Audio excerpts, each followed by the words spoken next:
Jambo Jet ni shirika la ndege linalofanya safari zake kutoka Mombasa kuja Zanzibar. Tayari imetimiza mwaka mmoja toka kuanza kutoa huduma zake hapa Zanzibar. Ongezeko la ujio wa mashirika mbalimbali ya ndege za moja kwa moja visiwani Zanzibar imetaja kuchangia ukuaji wa uchumi na kuongeza idadi kubwa ya watalii nchini. Mkurugenzi mkuu wa shirika la ndege la Jambo Jet, Karanja Ndegwa, amesema shirika litaendelea kushirikiana na Zanzibar katika kuimarisha huduma na kuongeza safari za ndege kutoka 4 za sasa na kuendelea. Zanzibar inaendelea kukua.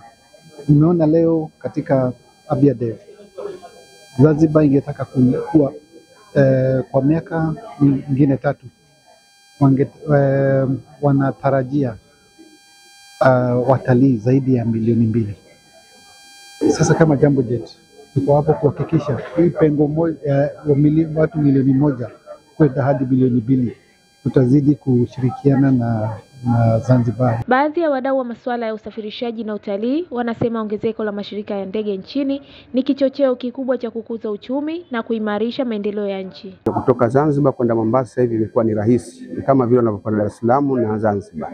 Kwa hiyo urahisi wa kufanya hivyo maana tumeongeza kipato cha nchi, tumeongeza uchumi na vile vile tunaongeza wigo wa kuwa na mashirika mengi zaidi kuifungua Zanzibar kama ilivyo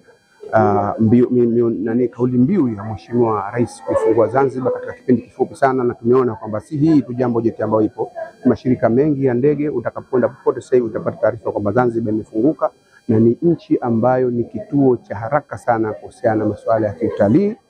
Sawa, Zanzibar ni yetu na ni nzuri na inavutia. Kwa hiyo ule uingiaji wa wageni, utokaji wa wageni wanazidi kuitangaza, wanazidi kuexplore, wanazidi kuona vile vinavyovutia hapa kwenye nchi yetu.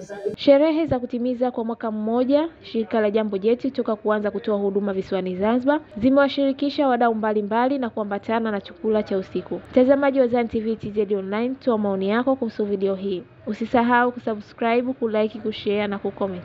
Amina Adam, ZanTV TZ Online, ni tunu yetu, elimika zaidi.